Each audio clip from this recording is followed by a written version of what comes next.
Okay. Okay, so I was asking this question for SI reasons. I'm trying to determine whether SI is on the front of your stack or the back of your stack. I don't think it's polar. If it were polar, you'd have trouble remembering even basic details like when you went to the supermarket. But note how when I'm asking you about what your sister said about getting engaged, you remember most of all the takeaways of the conversation, that you got engaged. You're not really remembering the experience of the conversation per se. So that's what makes me think it's probably backside, but I'm not sure yet. I mean, it's not this. What you've given me for, as far as SI so far is broadly inconclusive, but I can basically eliminate SI Dom. You're not an SI Dom, you know. You don't seem like an SI Dom at all. So okay, let's turn our attention to other things then. Describe yourself in terms of deliberation. But you consider yourself a deliberative person, and on what metrics do you deliberate? What metrics? What? So I want to ask you if you are a deliberative person, by which I mean when there's something comes up to you, like some new piece of data or event or whatever, are you somebody who wants to take the information from there, retract, deliberate, determine your conclusions about it, or are you somebody who make a judgment on it? You're going to make a judgment on it. So I'm going to ask you, what are the ways in which you make judgments? Like, let's say you're evaluating. There's a social situation. Joe comes up to you and he's like, "Hey, sport, how's it going, Tiger?" There's like a group of you. He only addresses you like that. Describe to me your deliberation process regarding this event. Like how to respond to being talked to like that? What goes through your head before you respond? Do you make any evaluations about what it means? Are you already clear on what it means? Yeah. So it'd be how it's delivered, the tone, the context, a general sense of things. I generally get quite a strong sense of what something entails. Do you get that same kind of strong sense about what something entails if that thing that you're entailing about is, say, I need to repair a broken fence?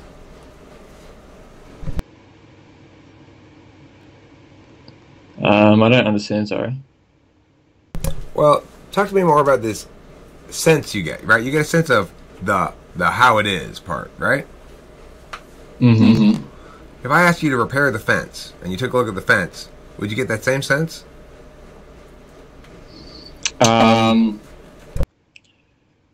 No.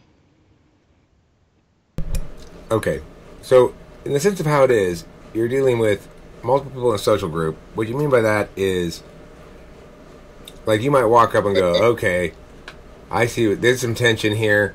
Judy's upset at Miguel, and Stan is annoyed that Judy and Miguel are fighting.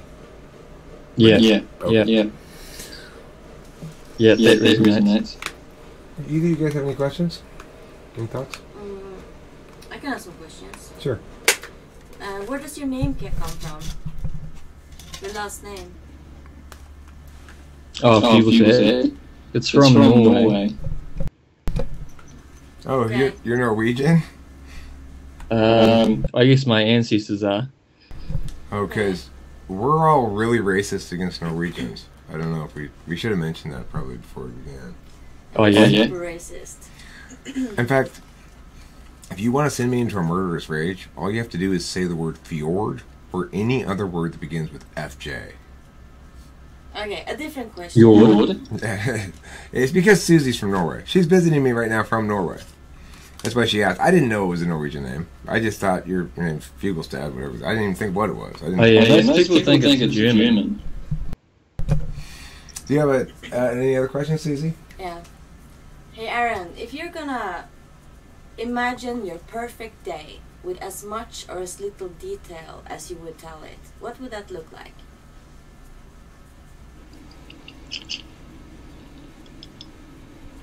Um,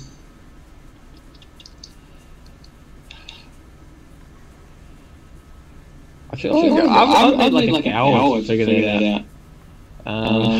To be honest. Perfect day. Could be anything that's a problem.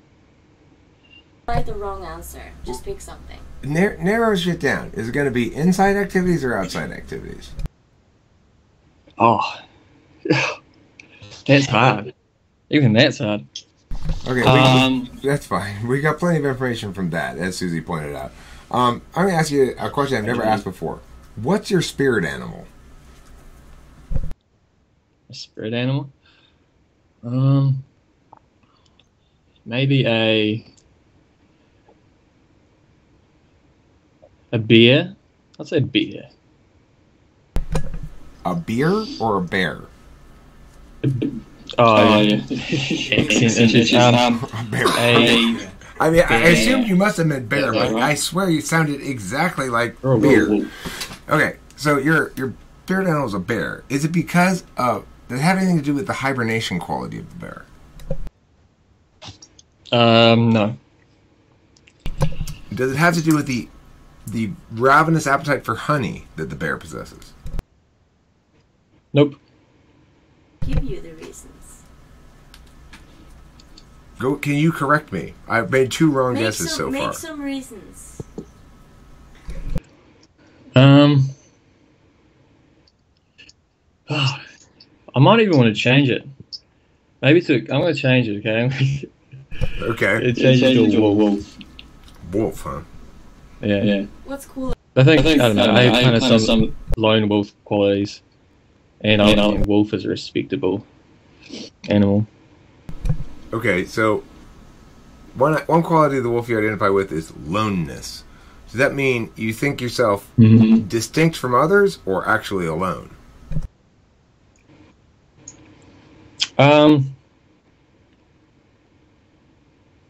Distinct from others as in, like, what? Unique? I'm surrounded by people, but nobody's like me, so I feel all alone.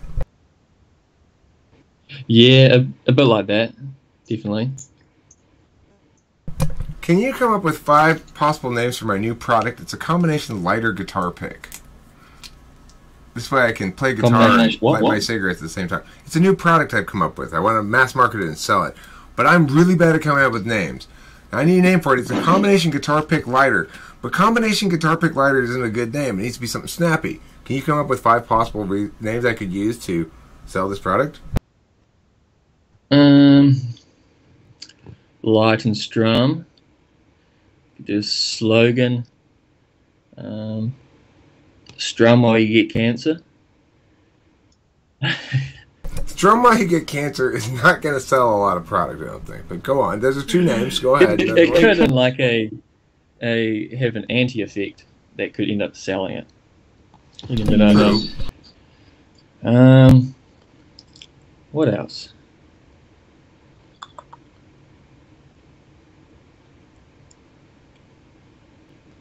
Smoky beats. Smoky drums. Okay, thank you. Would you like to drink alcohol? Nope. No? No. Okay, can you explain why you don't like to drink alcohol? Or what is it you don't like about it? Oh yeah. Well, that stems from growing up for me. I know my dad struggled with alcohol, so from that, I've just got a real negative feel about it. So I just never seen the appeal of it. Okay. Can you tell me who your mother's... Now, this is assuming in this story, in this little test thing, all people in the test get married only once and remain married. There are no exes, okay? And and all children of all marriages are the product of the union of those 2. None of them are children from a previous thing, okay?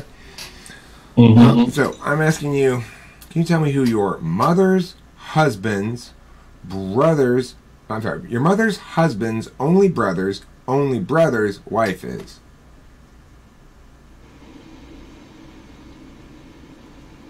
My aunt? No. Can you No? tell me? How did I get that wrong? My mother's husband's only brother's wife. So, my mother's husband would be my dad, then his brother, and his brother. Oh, my dad. Mm-hmm. And his wife. So that would be my mum. Right. Okay, let's try another one.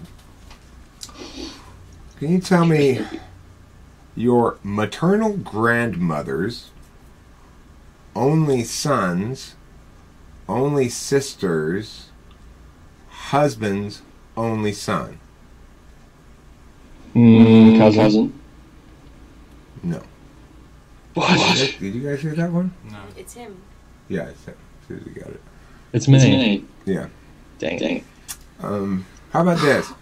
All cats are trees, and all trees have bark, and all things with bark are dogs, and all things that are trees can be made into paper. What can we conclude about dogs? They bark. Well, no. That's okay. This isn't a test that you... I find those tests really hard when it's audible. I don't really have to read it. Okay, how about this kind? If Judy hurts herself in soccer practice on Friday, she will not play in the game on Saturday. But if she does not hurt herself in soccer practice on Friday, she will play in the game on Saturday. And if she does play in the game on Saturday, then either her mother or her father, but not both, will watch her play. And I've got 2 more pieces of information. Her mother is out of town this weekend, and she does not hurt herself at soccer practice on Friday. What can we conclude? Her dad is going to be at her game. Correct. Okay. You're not polar TI. You're not polar SI. And I don't think you're polar NE. Although I'm less 100% about that. So, if that's the case, we've eliminated 6 types, basically. Do you guys think there's any chance he's polar NE? It's possible, maybe. I think he's backstack NE, but not polar. Okay. Seriously? I always thought I was an INFP or an INTP. INFP was my piece. I mean, INFP is not out of the question. The point is, you're not polar NE. The only reason I said anybody thinks there's a chance he's polar NE is because it's less reliable as a test than TI and SI. I haven't really done a whole lot of NE testing on you because I just asked you one NE question. I just wanted to confirm with these guys that they agreed that you're not polar. That doesn't mean you're not first or second. You might be first or second, but an INFP is something that I was very seriously in my head because of your difficulty answering the question definitively about how you want your day to go. You know, it's like, that's an example of a deliberation type. You ask them a question like that and they go, well, I mean, obviously to answer that question, I'd need to deliberate it out. In other words, you're asking me to use NI on myself, but I don't use introverted intuition to just kind of know the truth about myself. I'll do that for you, though, if you want, but I'm not going to do that for me. So I need to deliberate that out, and that's why I can't possibly give you an answer right now.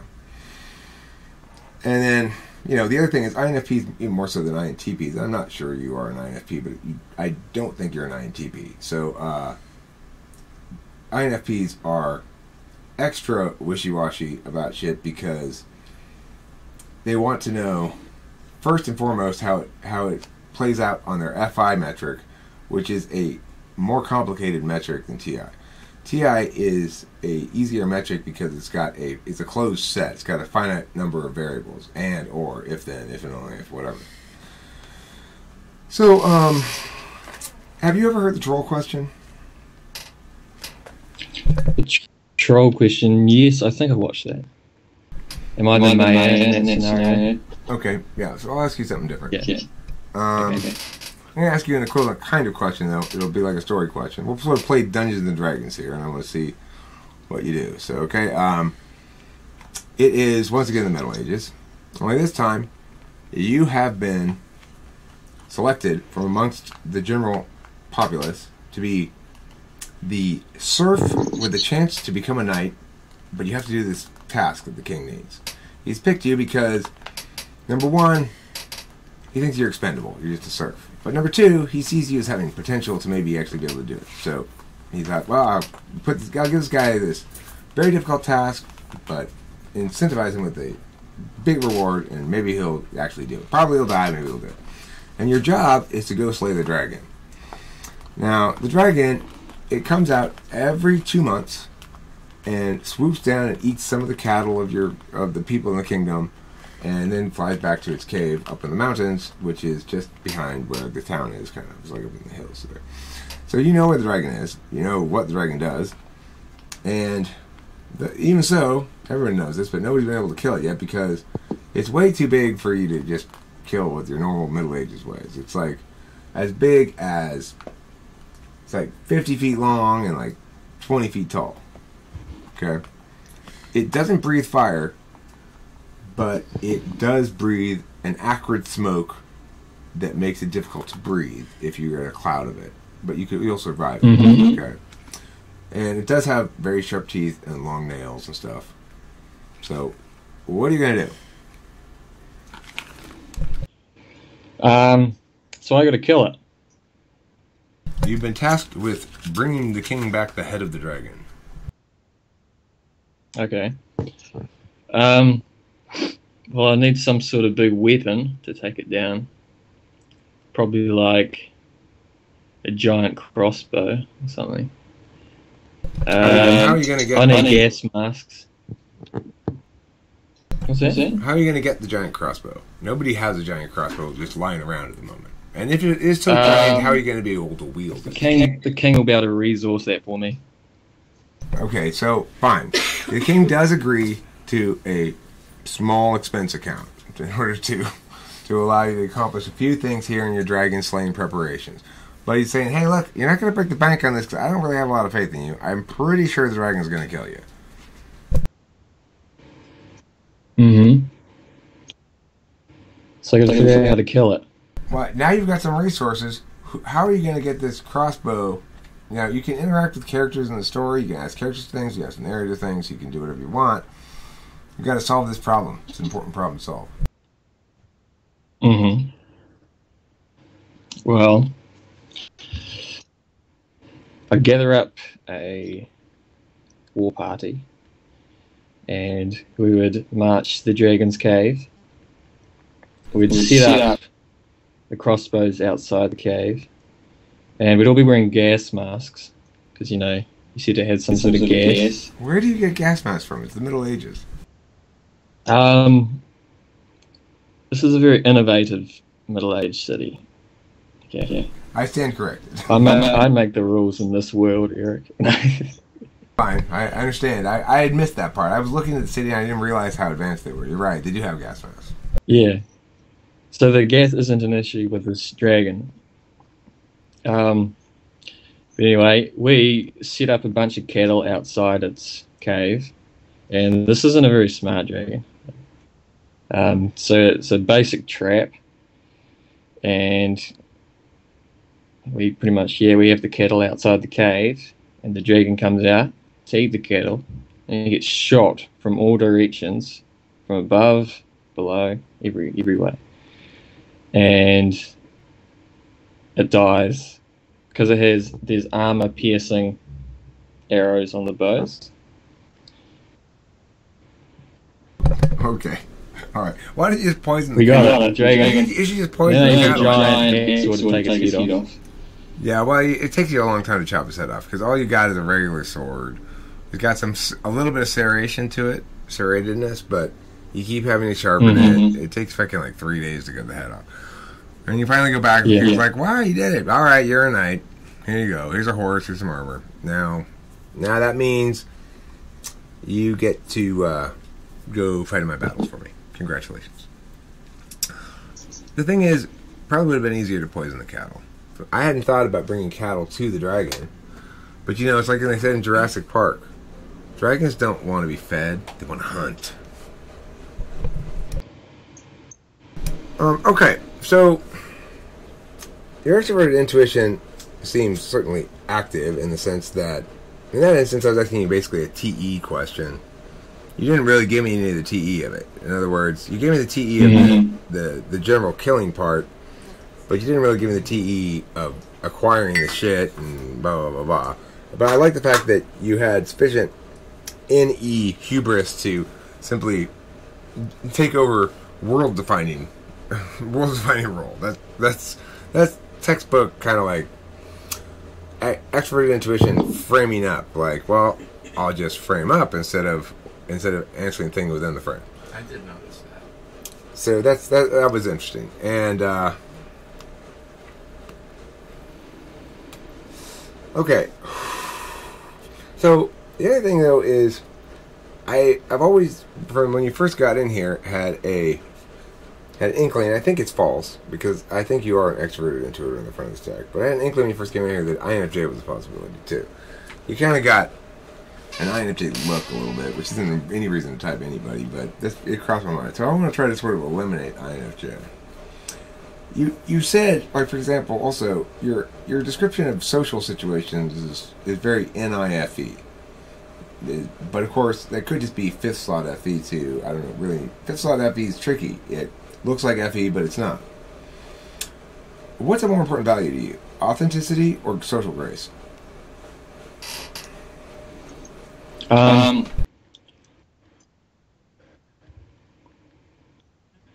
think authenticity is, but I am very aware of like social norms and like how to act in a certain scenario. Do you remember do you remember your feelings? When you remember an event or something, do you remember how you felt during that event? What was said? What it looked like? Or just sort of take away lessons or what? Yeah, I remember kind of the general gist of it, the general essence of it, I guess. Yeah, definitely how I felt. You do remember how you felt.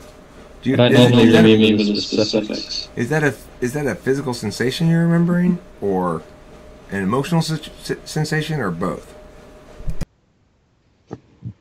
I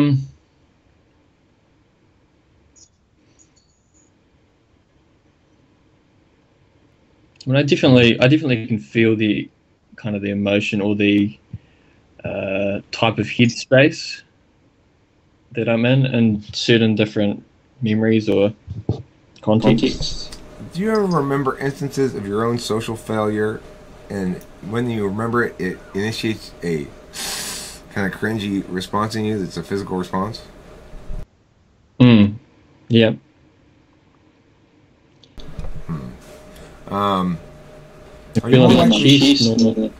you more likely to remember such a failure and the feeling associated with it, or are you more likely to remember a failure in which you ought to have been kinder? It played well, fine socially, but in retrospect you ought to have been kinder, and you'll remember a feeling of disappointment in yourself or something. Which is more likely to prompt that dissatisfaction in self? Is it being inadequately kind or being embarrassing yourself? Well, I definitely feel guilt if I'm not kind, or if I'm rude. But at the same time, I can be quite blunt and rude at times. Right. What I just said to Spacey is rude's not a synonym for unkind, you know. But there seems to be a desire to convert the two into each other, perhaps, which would suggest to me typically more FE than FI. Yeah, I can agree with that analysis. Do either of you guys have any questions? I'm actually finding him difficult to type. I am not demonstrative NI, and I often find that sometimes, but it seems obvious once the NI finally kicks in. I think what's happening here is that you're kind of spoon feeding him how to answer, and he doesn't really talk much. You need to give him open questions where we can see him actually talk about stuff. Go ahead. You got one in mind? I tried. The good day. Hey, Aaron, want to try again telling us what a good day for you would look like? Oh gosh. Okay. There's the hardest question. Different question. You need to get him talking about something that he's interested in. What are you interested in? Exactly. What kind of shit do you read about on the internet or whatever? Oh, I love podcasts. Why are cognitive functions? Podcasts.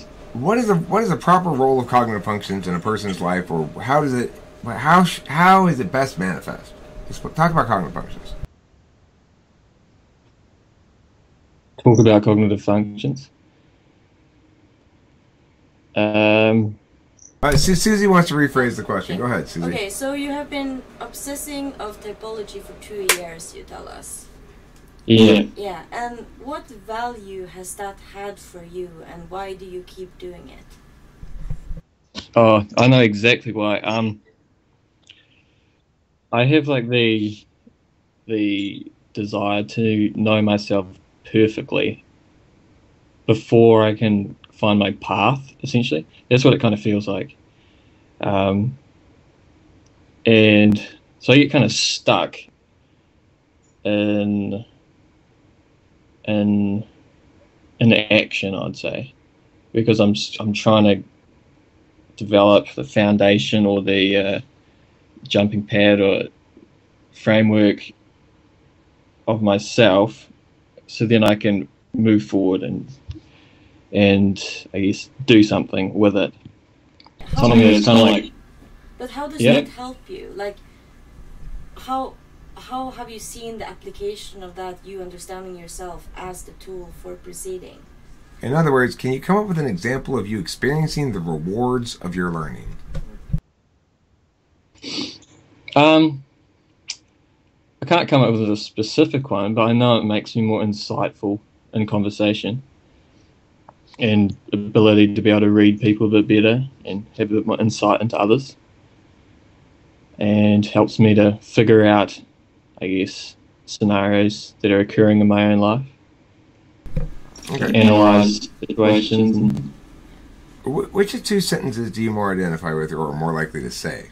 Look, I'm not fussy. I'm just saying these other people might not like the way this is going to go down over there. I'm not saying I'm going to complain about it, but I am worried about them. And the fact that their dissatisfaction is going to make this unpleasant. Or you're more likely to say, look, I don't care. Those people can deal with their own feelings. I'm worried about how I'm going to feel about this, and I'm not sure I'm going to like this. Which one are you more likely to say?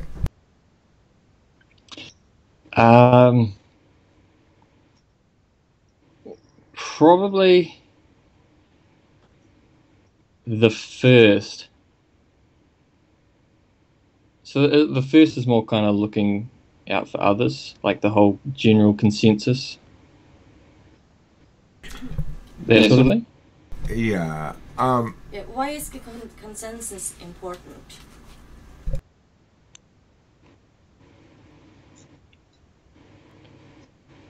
Do you ask why the consensus is important? Yeah. It's just good that people are on the same page. That there's not just one person running things or just kind of forcing their ideal on other people. I don't know.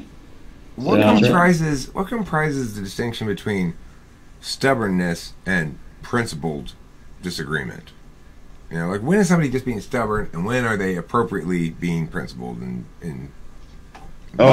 Principled would be more kind of, they have a value, so they're kind of sticking to that value. So it's kind of like integrity in a sense, and then stubborn's just being like a brat, and being unbudgeable, unable to move or adapt. So, do you think that if somebody's stubborn, it means they're not cooperating in the process?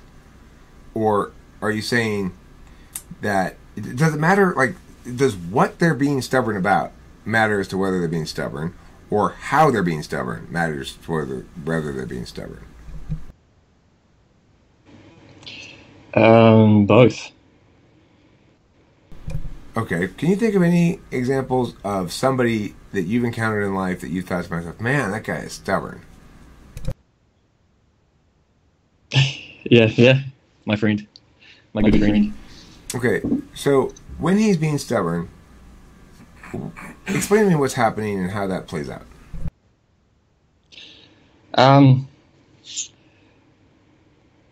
Yeah, I'd say like I might offer up a topic of discussion, and it'll quickly. It could be a very general subject, very broad subject, but it'll quickly become very narrow-minded, and anything I say that kind of is out of that scope gets kind of shut down in one way or another. What kind of scope does he try to limit it to?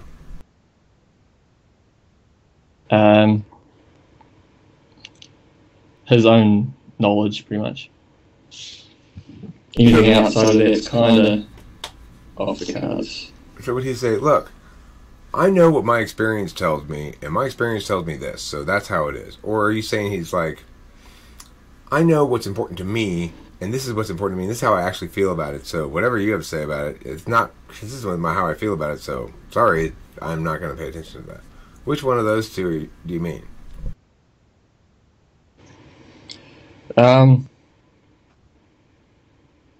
It's probably more like this is what I've read about it, or this is what I've been told about it. This is what I've done about it. So, like, I've read Jung, and he's the expert on it, and he says this. So, who are you to say you're right when Jung is disagreeing with you? Jung's obviously the expert, so he's right. Like that.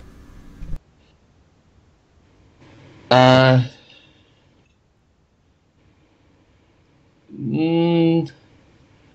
can't imagine him doing that. But he's got very strong opinions. Like this is the way. It's very black and white.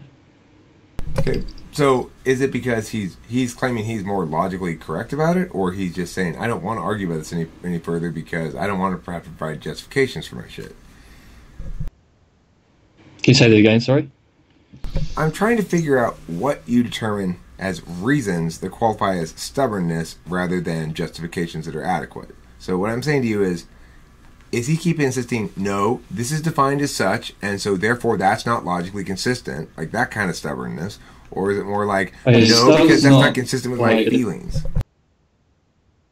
Yeah, so stubborn would be not being able to conceive of alternatives or other ways of looking at a problem or different perspectives. Entertaining those perspectives, not necessarily accepting them as true, but like being able to, I guess, think about them. Okay, so is politics a subject you guys might argue about?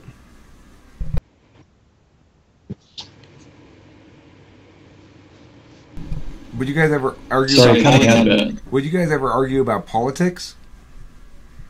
Or what's a topic you guys might argue about? How to do things. So, like, we're going to go panning for gold today. And here, I got some thoughts about how we might do it, says Aaron. Like that? Yeah. Okay. So let's say you think, I've got this cool idea. I think we should make our own sluice out of these New Zealand broadleaves and a couple of kiwi birds, and we'll pan for gold that way. I'm done. And he's just going to say, that's not how it's done. It's done with a pan, and that's how we're going to do it. And I don't want to hear about your crazy thoughts about random ideas. We don't need to reinvent the wheel, Aaron. Okay? There's no reason to reinvent the wheel. Everybody already knows how to pan for gold. It doesn't involve any leaves or birds. Like that? Mm-hmm. Okay. So, yeah, it'd be like that. Does he himself, though, produce possibilities for you? Like, does he go, now, Aaron, there's another possibility here, blah, blah, blah, blah. Suggestions, ones that I don't listen to. Okay. He's either demonstrative NE or polar NE, sounds like. And you're being stubborn about his NE qualities, not about his TI or FI, which is odd. Because I kept trying to get you to tell me which do you find stubborn?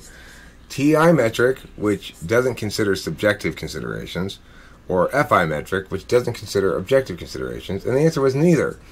You're objecting to his anti-NE stance.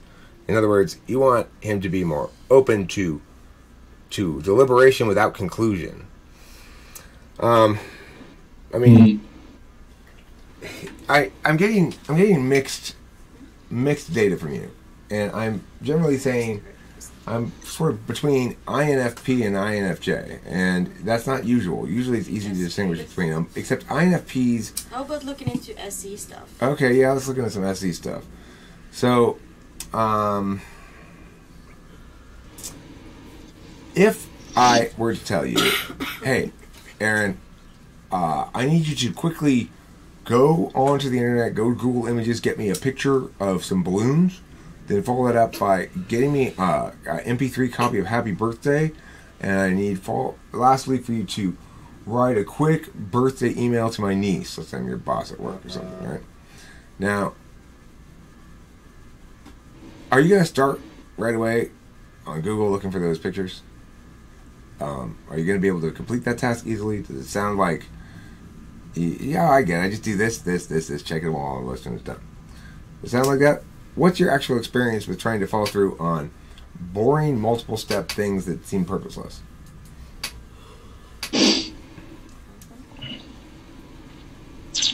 Well, if I know how to do them, then it's all good and easy. But if I don't know how to do it, it's a very frustrating process. Okay. What kind of ontological critiques have you experienced? Have people said you need to convert your potential into actuality more, or have they said something else? I mean, like everybody experiences some ontological critiques. Like, Eric, you talk too much. This is sort of an ontological critique like that. What kind of have you experienced? I get you're thinking too much, or you're over-analyzing things too much. Thinking too much, over-analyzing things too much. Okay. Yeah. In other words, just pull the trigger on these things. Just pull the trigger, right? Sorry, I should not have handed that to you. Yeah. Okay. That's gonna fall over. No. Okay, so here's the deal. That sounds like SE polar, right? You're overthinking things too much. You're overanalyzing. You just need to pull the trigger. You just need to do it and stop worrying about it so much, right? It doesn't need to be perfect. It just needs to be done. Are you likely to hear that kind of shit? Mm-hmm. Yeah. Okay. But then I can be like very productive if I know the way forward. If I know how to do something. If I know what needs to be done, then like I can just like grind it out. But it's not knowing. So then it's kind of like stuck in that space of not knowing like where to direct the energy, you know? He needs more direction. So you do better with external discipline, right? If you have a job where you work at home and are told to complete this project without a lot of further specific instructions, that's going to be too broad for you and you're never going to narrow it down to what it needs to be or something?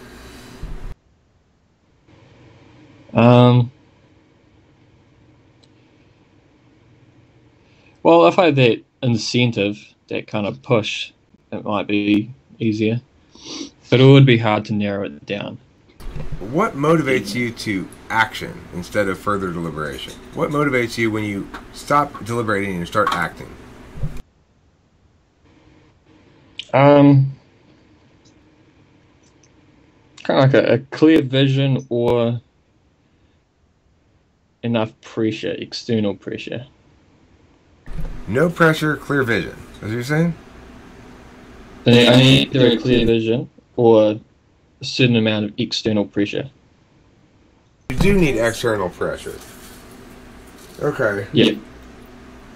So, the thing is, I would say you're an INFP because while there's a lot of FE stuff coming out of you in terms of answers, they're all very qualified and, withholding finality because of the infinite potentiality of deliberation combined with double deliberation combined with extroverted intuition. So, I think the best mistype of you would be INFJ, but that is wrong, and you're an INFP. And your TI is about 8th slot, as far as I can tell. You know, it's like you can do it.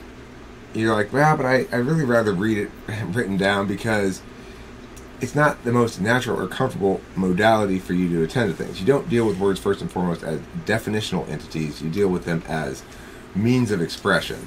People use words in one of two ways. They use words as how they express themselves or as what they mean. And you use it as how you express yourself, but you're capable of understanding it as what it means because you do both deliberation because you're 1 and 8. The thing is, for you, what it means is always serving how you use it. So, whereas INTP, it's the other way around. How they use it is always serving what it means. And that plays out in the following sense with INFP.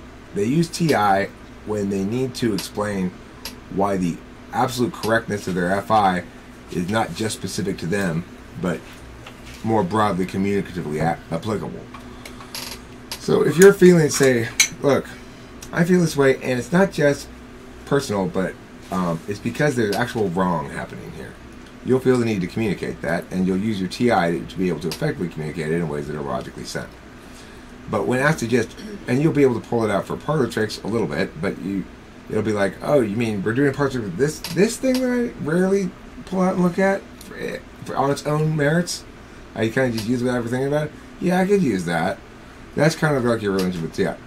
But people are going to tell you you're thinking all the time, overthinking, overanalyzing, because FI and TI are both the same kind of functions. They're both deliberation functions. Mm-hmm. And just as INTPs are an odd mirror of your type, which is they're very similar in their like unwillingness to commit to singular answers, but they do that by singularly answering that dissimulation. You know, it's like they don't go, I can't really answer. They go, that can't really be answered, and here's why.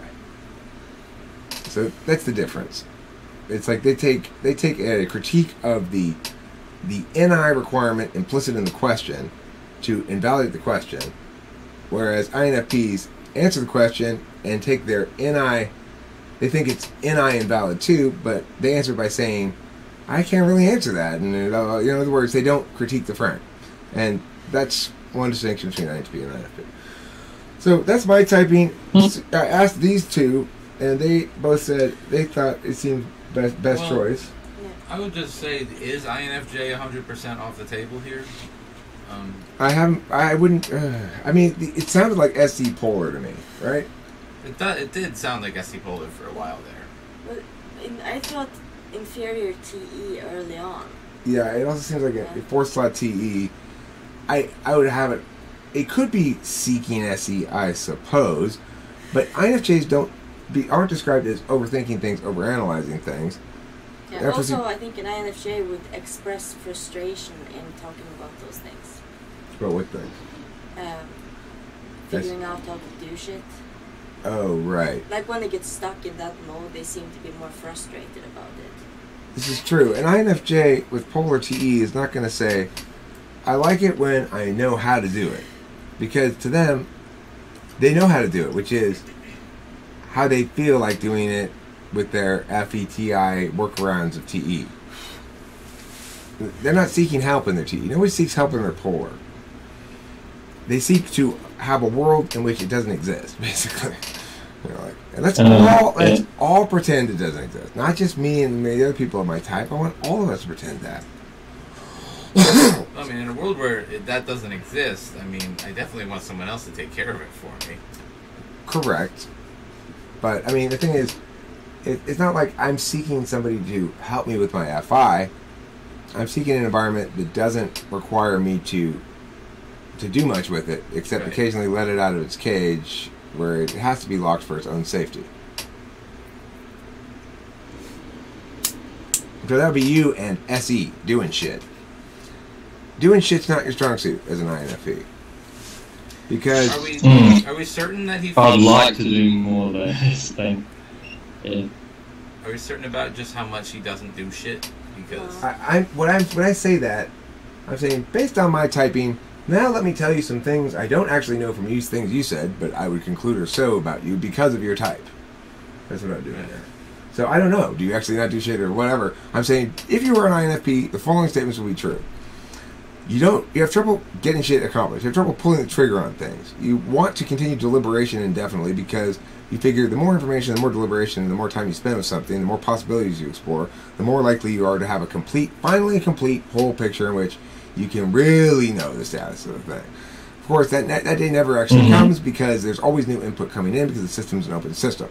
So as a consequence, you're going to experience critique from others saying, why don't you fulfill your potential? Why don't you actually go out and do some shit? And you're just sitting around here wasting your life and all that other kind of ontological critique. You shouldn't listen to any of that shit anyway, by the way. But it is true that people have to necessarily manage to, get through life. So even INTPs and INFPs or whatever, they end up getting jobs and doing shit and stuff because reality requires it. But my message would be, don't ever internalize other people saying there's something wrong with you because you're SE polar. There's nothing wrong with you because you're SE polar. You're SE polar because you're an INFP, and they have their own polar. It's just they're oblivious to the realities of cognitive functions, so they presume their own values, the primacy of their own values, and try to impose them on other people. That's SE polar. In your dominant function FI, this is why you're my supervisor type. And, I haven't felt super supervised by you. I think it's because I'm flanked by 2 INTPs here to protect me. If things get moist, they'll dive in, and they'll be like, no, we understand your metric, Aaron, we understand it. Eric doesn't understand it all, but we do, and we're going to cover for him here. So normally I would feel supervised, but the reason I feel supervised you have done throughout the whole thing, which is I want to know how I'm doing in general, but you're still in deliberation mode. You're ready to begin thinking about this in earnest once the conversation's over, right? Whereas I want to know that you've been walking alongside me the whole way and you were in full agreement because I presented you the thing. You're never going to do that because you have to double deliberate. You got to FI it, you got to TI it, you got to NE some other possibilities first. You might come to a conclusion, but by the time you do, I won't be there to see you give me social cues that you know. Oh, yeah. You know what I'm saying? Yeah. And because I don't have FI myself, I can't read your FI. So I don't know if you like me, agree with me, disagree with me. I have no idea. So I look for cooperation and communication as the cue that I'm doing okay. And that's another reason it's easy to confuse INFPs with INTPs is they both outwardly can look almost identical because they're making no facial expressions. They're not really reacting very much in the moment, and they're still deliberating. They still haven't landed yet. But the difference is, INTPs, I can tell, and when I'm typing them, it comes out that their primary thing, their FI serves their TI. I get TI just fine. Now, I also know that they use that FI and their NI 6 slot to punch holes in everything definitive I'm ever going to say. But that's fine because INTPs and ENTPs get each other, I understand that they're going to find the limits in my TI only, no FI allowed shit, and that's going to technically break it down, but I don't give a fuck because it's just working as an argument anyway, So that's the thing. I don't have the same relationship with INTPs where I feel supervised, and they don't feel supervised by me. We feel like quadramates, what do they call that shit? Club. The club in socionomics? Yeah. So that's why I don't feel supervised by them, even though it's the same phenomenon almost. I do get verification of the TI processes from them along the way. Whereas since TI is serving FI for you, you make note of those internally, but you're waiting for your FI to tell you whether they are going to matter or not. So does that make INFPs come across as kind of just kind of perceiving or absorbing the information kind of inwardly, but not expressing? While they're doing that? Yeah, you're in a continual state of withholding judgment. No, he's quietly judging. But the thing is, to the extent that you're revealing your judgment, you're revealing it through your FI, which I can't read. Yeah, that makes a lot of sense. Yeah, I do that a lot. Yeah, it's interesting because I have like one side of my personality is just kind of like watching and I guess thinking and feeling about what's happening, and so that's very kind of stone-faced or not expressive. But then I have another part of my personality that's like ridiculous, like really playful and just like stupid, like like goofy and um, super expressive, and it's like these two completely different things, like almost like contradictory. Spacey identified with that. You didn't hear the yip because I was working the mic mute button. But I have a question, which is, do you think you have a distinct number of different parts, like an infinite number of different parts, or do you refer to yourself in your head as we? Like, come on, Eric, let's go over here. I do that. Talk to me about that a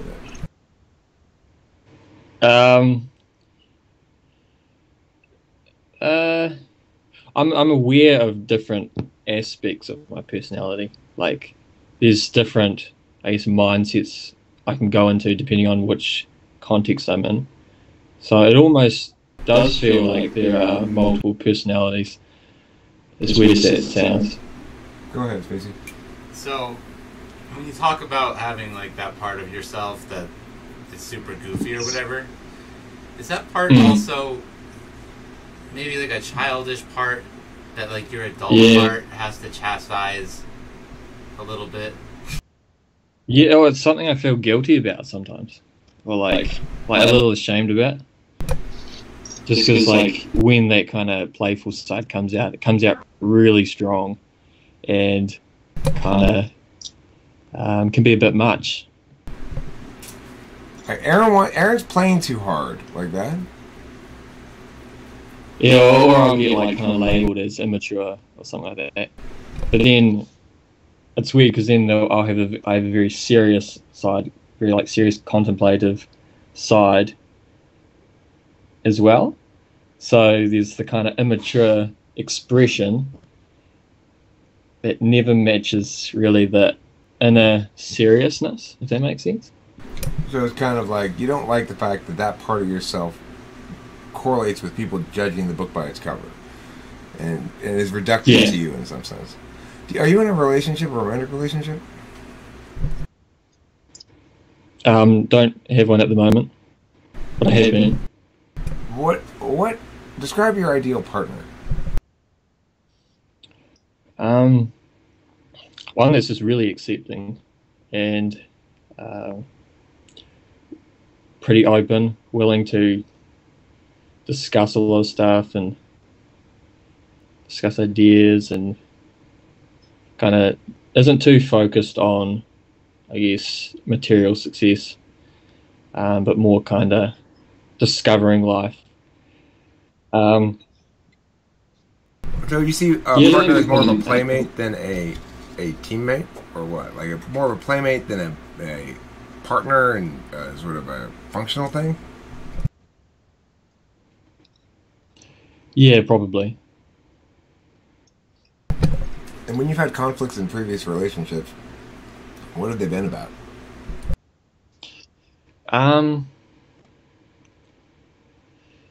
I'd say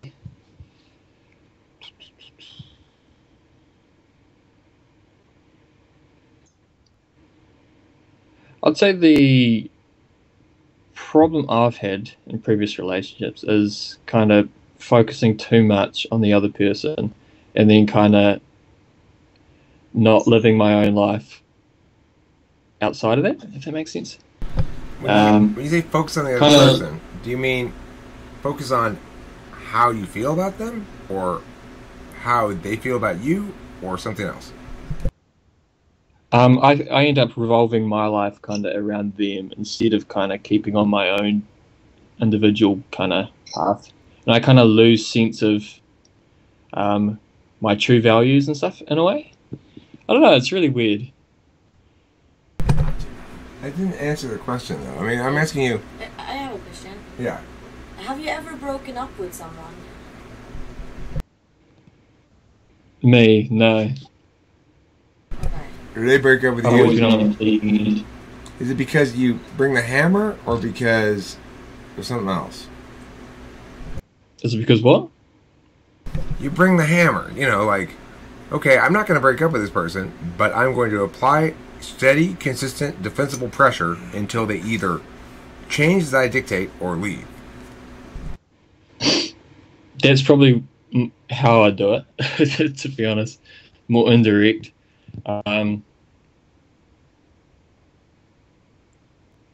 Yeah. Not really too sure. Why don't you leave them? What's that? Why don't you leave?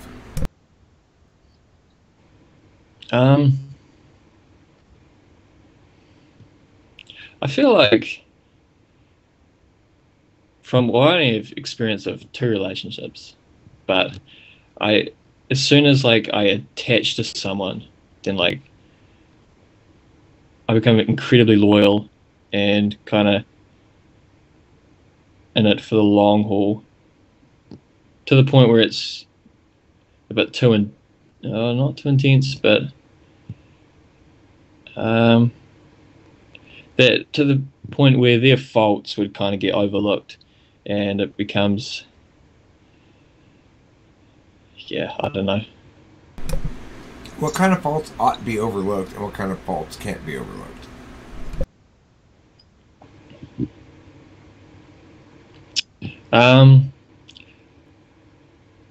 Well, maybe not faults. Oh, well, this has been times when, like, I know that like something's not going to work, or it's not quite right. Like, I know it's deep down, but on the surface, I get kind of carried away and end up, getting really lost in my mind.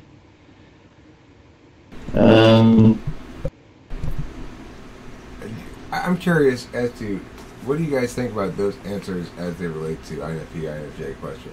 Do you think they're INFP answers or INFJ answers? I'm still thinking INFP. Me too. What do you think? I can't tell. It's so hard because they both have like that, 4-dimensional FI and NI going. Yeah, but also it has like that in mentioning himself that he's indirect about things. Yeah. Right. The thing is, I see it as different than what I've never broken up with anybody either. And the reason I've never broken up with anybody is very simple. Because I don't think how I feel about the person matters. So I do think whether or not they meet my expectations matters. And so as a consequence, I will be infinitely fair to them to make sure that I end the relationship having won the narrative. In other words, I established reasonable expectations, gave you endless chances to fulfill them, encouraged you, worked with you, whatever, and you simply refused to adapt appropriately until you decided to leave. So you can't blame me for anything. Because I don't want to ever be the bad guy. I can't stand to be the bad guy. I can't stand to, like, let's say I decided, one day I woke up and I decided, all of a sudden my FI are like turned on. And I look at him and I go, oh, I actually don't really love Kimberly. Because I can actually see my FI now. And that word means something rather than other than, I'm in a relationship with you and a good person, so I frequently tell you I love you. Which is what it means for me. So then I just go, oh, I don't really love you. Well, that would seem irrelevant data to me once my FA got turned off again as to whether or not I should stay with the person, because it just doesn't mean anything to me. I don't know where I was going with this, but the point is, that's why I've never broken up with anybody. But it doesn't sound like that's not the same reason why you've never broken up with anybody. It's not you don't want to see them sad, or is it that? It would be that to an extent. Yeah, I don't know. It's just I get. Go ahead. Are you actually comfortable? Like, it seems like I feel like you actually probably do know these reasons, like what the actual reason is for why you're doing what you're doing or not doing something. I don't, like, are you not comfortable talking about that here right now, or like? Well, I think I've gone down like a rabbit trail that would have to get fleshed out bit by bit. So in other words, for a long time. In order to meaningfully answer the questions, you'd have to open up feelings. Yeah, that's to give a meaningful answer is where I get stuck a lot of the time. I try and give meaningful answers to pretty much everything, so I end up taking too long trying to figure out exactly what to say. It has to be like the exact. I have to be perceived in the right way, not misunderstood. So I end up getting kind of stuck, like, oh, I don't know what to say, but because what I do say has to convey the correct meaning of what I'm actually thinking or feeling. Well, I think when you're in the company of other similar types, you know, like INTPs or, you know, ENTPs, who we all at least share adept usage of extroverted intuition, for example.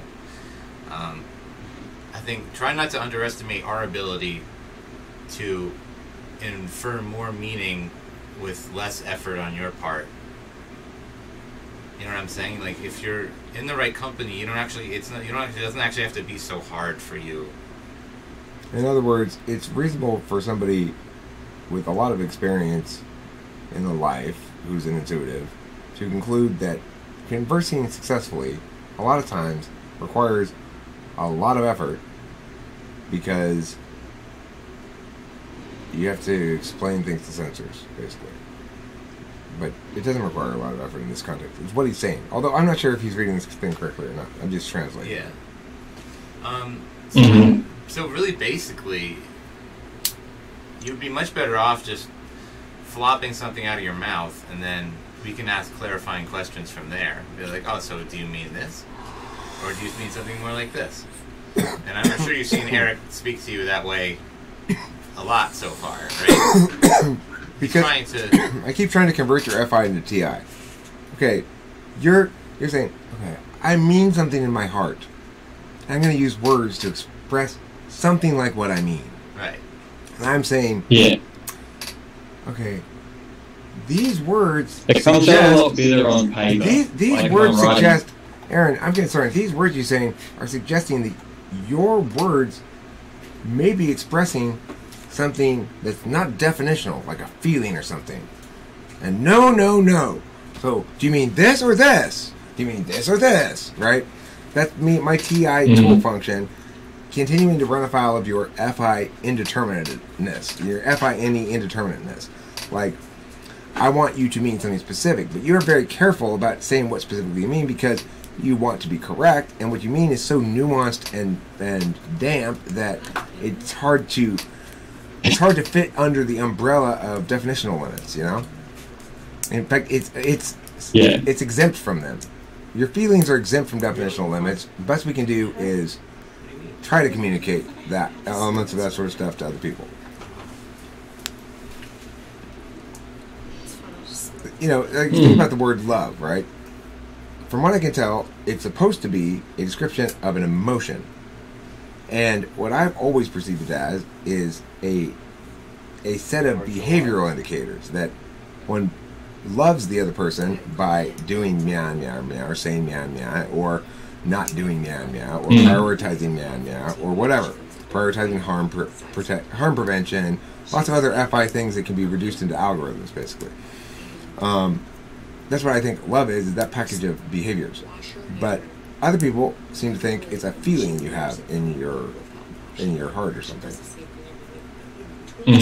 So that's the problem with words about emotions, is they mean a lot of different things. And I mean, a lot of words mean a lot of different things. But unlike other words, emotion words can't really be contextually reduced to mechanical impacts in language. Like if you say and, right? X and Y is different than X or Y. And it's because and means both sides have to be true, or means only one side has to be true for the whole statement to be true, right? But the thing is, you're not talking about things like and or that have mechanical definitions relating to truth tables in a logical calculus. You're talking about words like resentment and wistful resonance with the universe or something. Whatever kind of emotions you're talking about, right? So those things don't have those kinds of clear. You can't mechanicalize them. You can't operationalize them. I keep trying to do so anyway because that's I keep running into the wall of my FI polar. Mm-hmm. So we have a little bit of time left. Do you have any areas you'd like me to cover, or either of these guys or Kimmy even to talk about? You have any questions? You want to say anything else that didn't get a chance to say, or otherwise direct this last little chunk of the time we have? Go for it. Oh.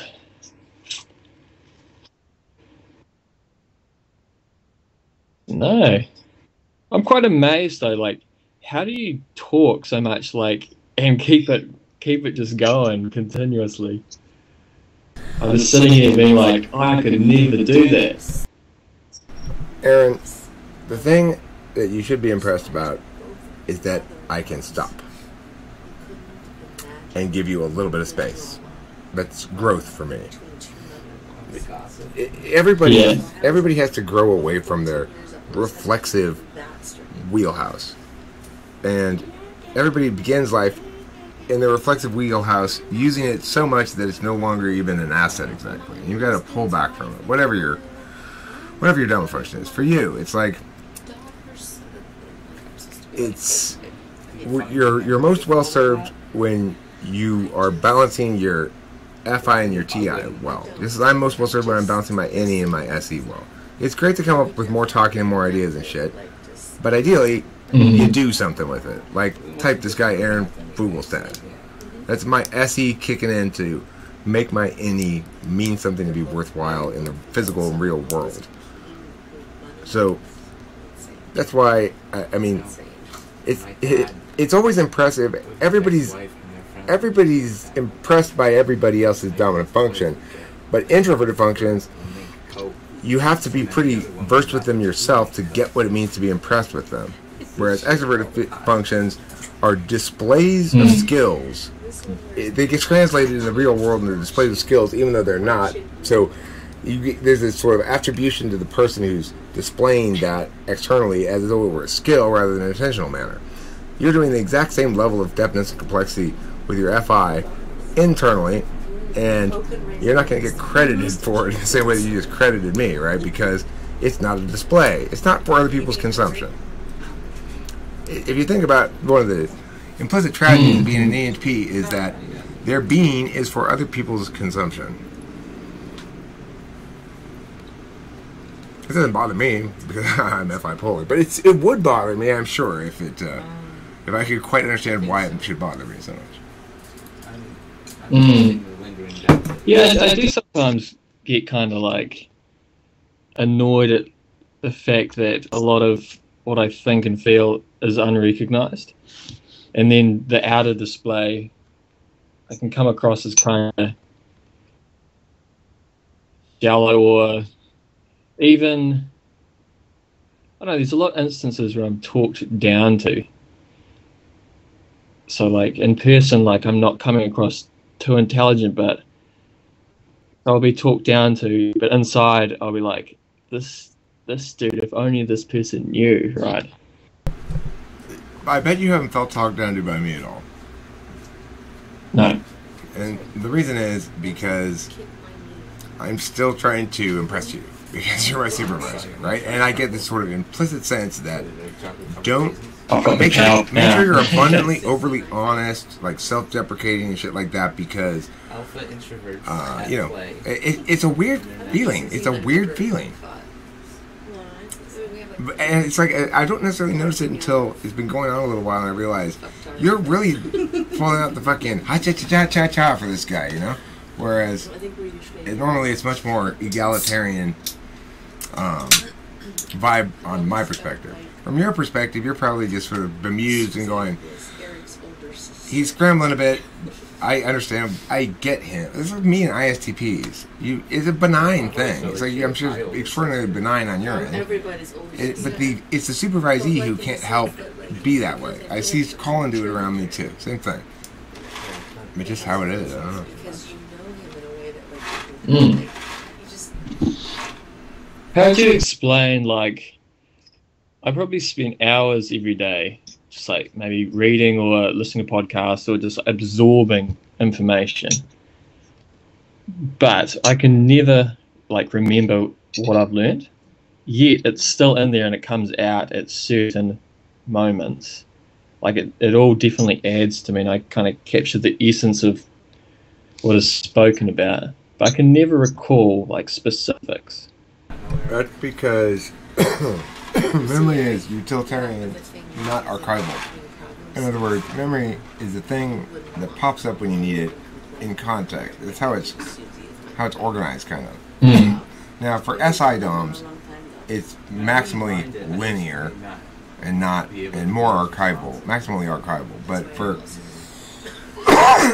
even for them, it mostly manifests in usage in conversation or something. I mean, there's a reason to remember something that links in some fashion. It's an associated thing.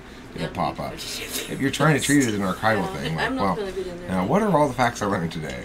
Well, then you have to put your NE lower in the stack. So Kimberly might be able to do that because she's only going to be, but don't be shy about the NE will only be about a couple of different things, right? So it's like she's only got a few things to remember, but she'll focus on remembering them all. If you're NE and bouncing around the internet going, oh, well, that's not, what is this thing? And clicking on that link from Wikipedia to this other link in Wikipedia and then finding yourself in this sort of science article somewhere on the other side of the internet. You're never going to remember all the shit you read.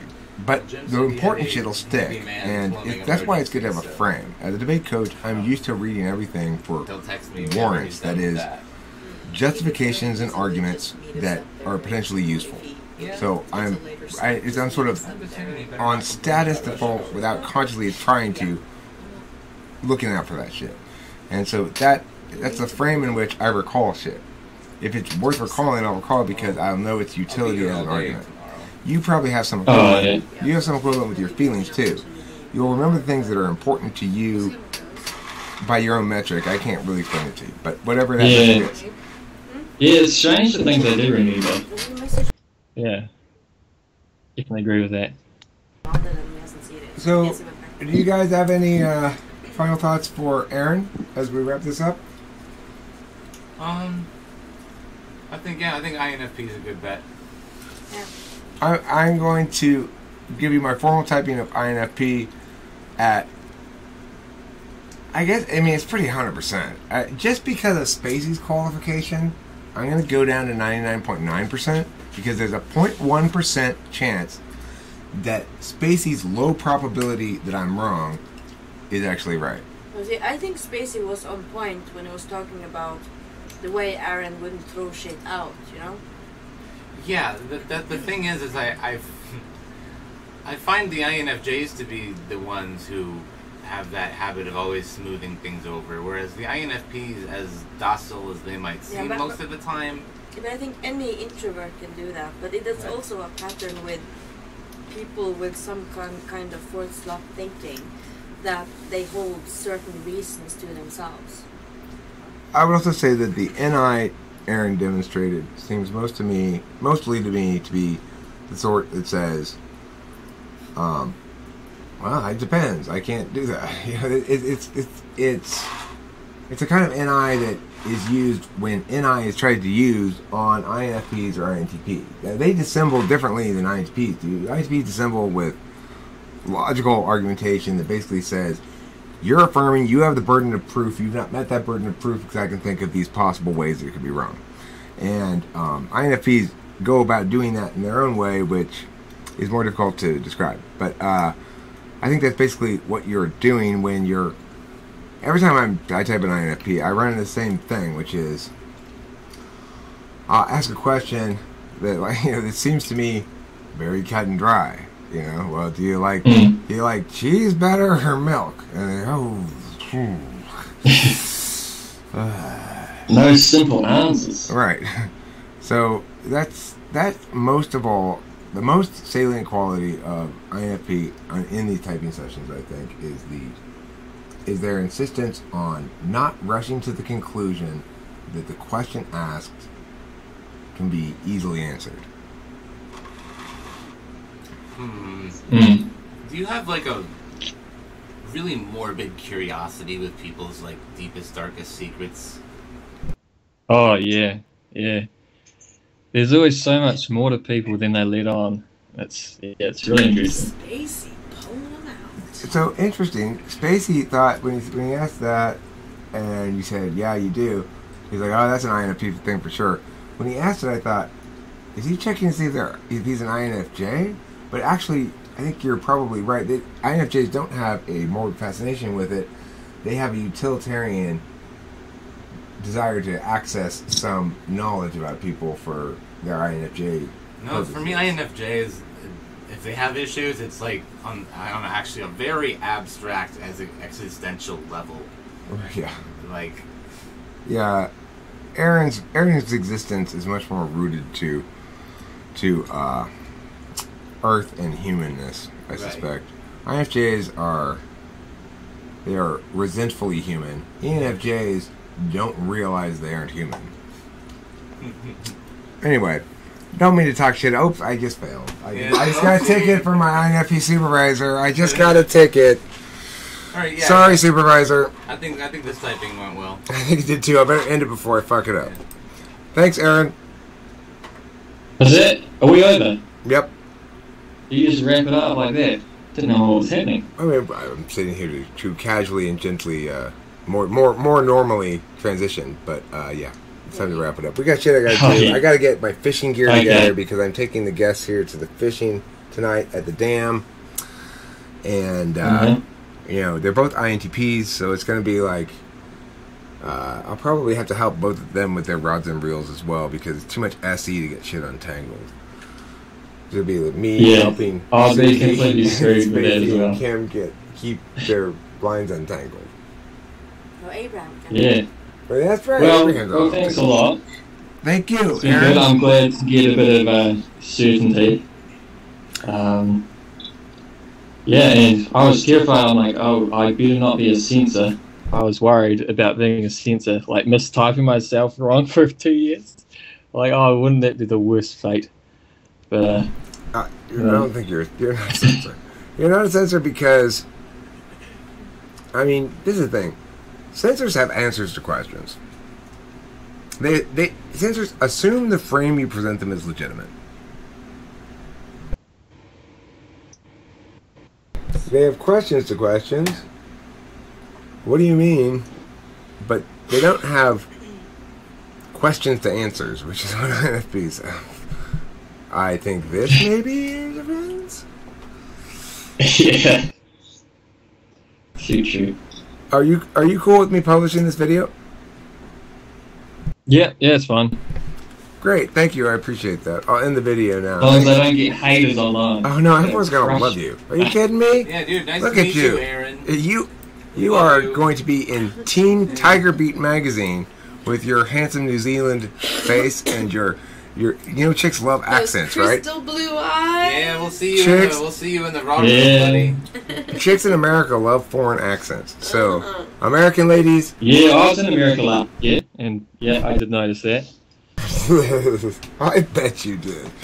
Did you come over here and bang a bunch of our women? I came over for the good food. Oh, We do have great hamburgers and hot dogs. good fatty food. I always gain some good weight in America. Alright, cool. Thanks for watching, everybody. Bye.